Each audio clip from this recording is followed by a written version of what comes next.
Not the same Elon. You know who Dr. Judy Wood is? No. I do know. She's got Dr. Judy Wood wrote a book called "Where Did the Towers Go?" Yeah, particle and her theory is this is just some lady, scientist lady. No, I know. She said it was a federal agent for unbelieving. Based on the fact that there was, this is what she claims, based on the video and the pictures that she has of where the towers collapsed. By the way, I'm tired of Fetzer speaking for me. Sorry. She's saying that there was no rubble. The name of the book is called "Where Did the Towers Go?" She said that direct energy weapons, some kind of direct energy weapons, dustified the buildings, turned the buildings to dust because there was no rubble. A dude gave me a book on that. Have you seen that? You got to read this. He's like, in Australia? In Australia? No, he's in America. He was in L.A. He told me they use Tesla technology. I was like, what? Eddie, I'm not saying you're wrong to ask that question. You know what? For me, it doesn't matter if it was justified or they blew them up Las Vegas style. It doesn't matter. Here's those buildings, in my opinion, in Sandy Hook and in the World Trade Centers, I've been accused of covering up, and I don't like that. You mean what? He's been accused of covering things up, of being a bullshitter. No, like I'm covering up. Like, oh, Joe Joe says 9/11. A lot of people think you're a Zionist. Hologram planes. A lot of people think you're a Zionist shill. You know that. That's the biggest one. That's the biggest one about Alex Jones. You know, I'll be honest with you. That's the biggest one. People always, and you know what? I always have your back. Always. I said, you know what? If I didn't know him, I would probably think that too. This is going to stop you right there. I am Jewish. We have the videotapes. The firefighters reporting molten metal like a slurry or a steel mill or a volcano. Those are quotes. Giant pools. What about the pictures of them dragging oxygen hoses all over the steaming supposed hot metal? If it were that hot, you wouldn't dare do that, would you? Well, we do have the infrared photos of the molten metal. Well, again, what melted the metal? Was it heat? That's a very good question. It's also one of the first times I've heard Alex Jones speechless. But if you go through the photographs of people taking the towers apart, doing the cleanup, I know Richard's got the big book. God, I can't remember his name. The big coffee table book with 1,000 pictures, 500 pictures. But at any rate, Richard, thanks for showing that. Okay. You're welcome. Okay.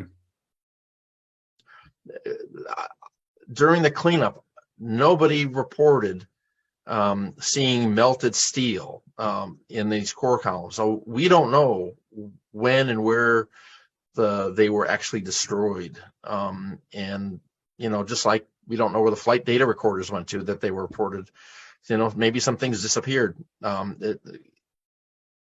And if so, we'll never know where those steel pieces might have been and what could have brought the core down. There goes the second tower. Unfucking believable.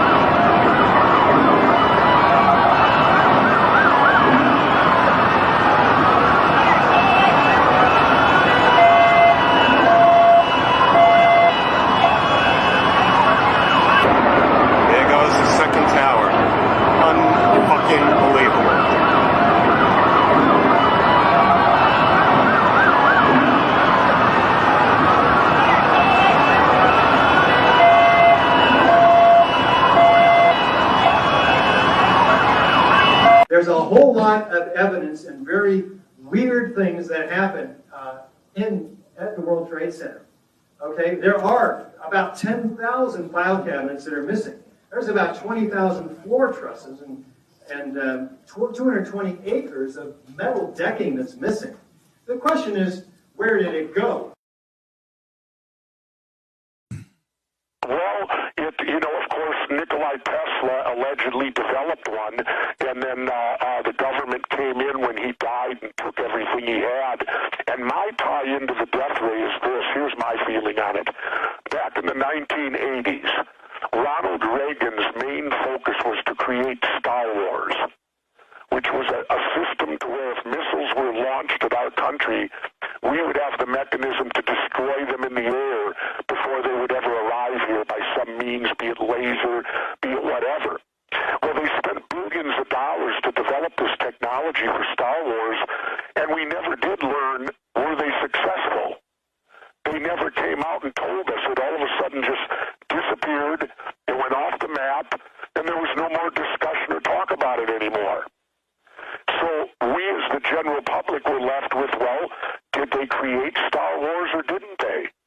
And it's of my belief, I think, that they were successful and that they have created it.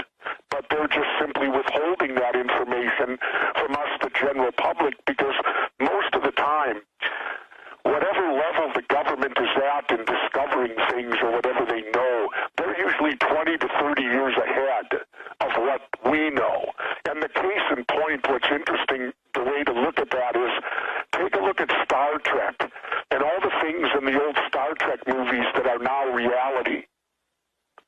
I mean, in Star Trek, they had the little cell phone things. Well, now everybody on the planet has a cell phone and walks around with it, just like in Star Trek. And they have all these other things that they show you in Star Trek that I believe that have come to fruition today. They are a reality today, 20 to 25 years later. So by using that analogy, what we know they have today, what do they really have? And in this show, I do an interview with John Hutchinson, who has what they call the Hutchinson effect. Well, he's a genius, never went to school. He actually told me he worked on Star Wars. And he looked at me and he said the most profound thing to me. He said, do you really believe that people like me haven't discovered anything beyond the jet engine for the last 60 years? Think about that. They want us to believe they have discovered nothing beyond the jet engine for the last 60 years. I find that very hard to believe, Alex. Well, I agree with you, Governor. And while you've been talking, I put up the earlier mainstream articles about in March when the White House pressured the Saudis to increase oil output. They did. And I pulled up Physics News. The Army has rolled out lightning bolt plasma laser weapons. And it looks just like something out of Star Wars.